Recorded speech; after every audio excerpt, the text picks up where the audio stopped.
I'm in a little bit better mood now because I got some cortisol de-stressing activities, and I can't tell you how much it makes me angry to sell my favorite stocks. Like, God, I can't wait for the world where the Federal Reserve is not a problem, and there's a potential that, Warsh in the future, maybe we end up in a better place than constant asset inflation. But in the interim, tech is in major trouble. Long duration assets are in major trouble, as a guy is working with Bazin, listening to Druckenmiller, all of who've said QE is reverse Robinhood. We're also getting rid of the Powell put. So if you don't understand that really changes the equity risk premia, particularly, as well as you alleviate the Powell put, you've got to price in more bankruptcy risk, like a lot more risk. Warsh has been known to push back on emergency measures during crisis. I think Powell was not a good Fed chair, but now I think that he's going to look like the best Fed chair of all time. Our other option was Rick Reeder, who sleeps 4 hours a night, is a super genius, manages the biggest balance sheet in the world like a magician. And if you listen to what he said during crucial times in the market, every time has been correct. The drop down there is worth way more than 40 bips on the S&P, is worth way more than 140 bips on the Qs. We saw a rotation today. We saw the market kind of churning and digesting, and it chose downward. We are not seeing indiscriminate selling, okay? I think it would be healthy to see indiscriminate selling. We saw gold go down 15% at one point, close down 10%. That is a massive, massive move. We were talking $3-4 trillion. Are we serious? Like, that is massive amount of wealth that just got eviscerated. Silver was down 30%. I shorted both of these things, and I shorted it, I shorted silver at 108 and I covered at 100 the day before. Should have kept that short on. I think people don't really understand the way that the Fed's quantitative easing has changed asset prices globally. I do believe at the end of the day, there's nothing that's going to break the United States on its path towards greatness in AI. As I say that though, I'm much more worried about it now. If you're taking duration out of the market and you're saying, okay, people buy cash flow equities, buy bonds, stuff like that. And the bonds that are going to sell are companies that have a lot of free cash flow now. It's not like this future plan and you sell a 5-year bond to them. Neither here nor there. Actually, it is here and there. That means that these companies are not going to invest as much. You already see NVIDIA backing out of the OpenAI deal. That was $100 billion. How does that affect Oracle? Not good. And I've been saying Oracle's overhated. Now it's like shit. So a little bit of stream of consciousness. I am net short marginally.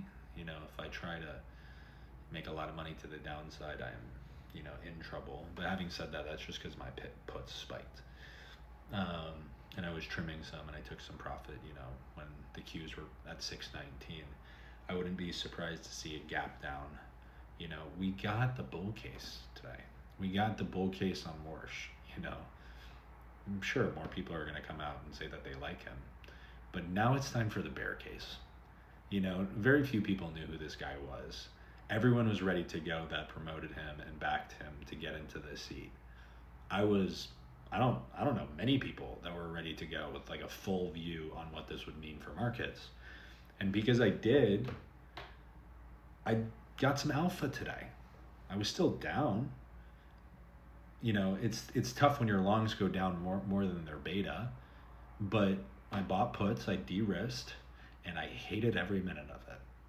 You know, I hope that we see something similar to what happens in metals, and we see people really panic, really freak out. The multiple moves down at least one turn. That's all. You know, we got like a half a turn today on the PE multiple.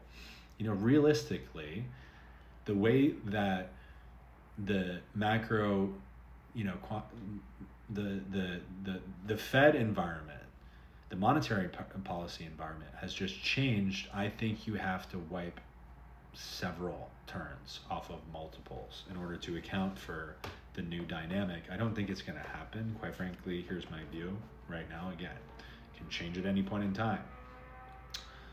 I think the market freaks out, and then everyone says, here, look at these earnings, look at this economic data, look at, you know, it's not so bad. People buy. We forget about it for a while. Then maybe right before May, in May, I think we're going to hear about it again. I think we're really going to hear about it again, especially confirmation hearings, you know, Democrats hounding him on his views, and then going in there, you know, the market's going to test him in a midterm year. And then we'll forget about it again. There'll be something bullish, and we'll forget about it again. Then it's going to happen. Okay, then we're going to notice that there's a little bit less money floating around, and asset prices and trading environments just feel different. And I'm sure there's going to be winners, but there's going to be a lot of losers. And I think realistically, people are not sophisticated to understand the changing dynamic. You know, I originally came on TikTok 2020 on a huge changing Fed dynamic where I was like, guys, they're printing so much money, you have to buy equities. Like, you just, it doesn't even really matter what you buy. Look at the menu, buy something. And I like had this like freak out because I was like, people don't understand this, you know. So I was just doing it pro bono. Got to understand now. I've since built a business, right? I gotta feed those guys first, and I gotta manage my P&L. But I'm coming on here, you know, markets closed. I opened up my paid subs chat, and I was like, listen, I'm just opening this up because I want everyone that's here to see it. I went live on YouTube, told everyone to go over to YouTube. It's really important that you understand this, I think. And I'm not saying that I have it all figured out and it's all right. I'm just saying I have it right to start thinking about this. The changing dynamic where we're so used to mega cap tech just doing so well and, you know, deserving, like, it's like cheap to people that Meta's at a 22 forward PE. You know, it's cheap to people that Nvidia's at a 24 PE. With their growth rate, it might be cheap, but, you know, man, do you understand, like, if you change the discount rates and DCFs by 2%, how much that changes your terminal value? You know, like, I think I should start doing that with you guys and being like, okay, equity risk premia over time, what if that goes back to normal levels? You know, it really changes asset prices. The types of people that can understand this and capitalize on this, well, first of all the people that have Warsh's number, you know, like insider trading is going to the moon. Second of all, you really need to be able to break down businesses because it's going to go like shorter in duration equities, companies that are just printing cash. Like my deep value names should do amazing over the long run here. Tech and growth, you know, it's got to be really killing it. It's got to be really killing it that it's cheap, you know, at a higher discount rate. So that's my view, stream of consciousness. If you want to know more about my view on Warsh, I'm releasing a free op-ed, you know, just my thinking on how this is going to affect asset prices on mispriced assets. It's a shorter read. I'm kind of tired. I already wrote it up. It's coming out tomorrow morning on Saturday.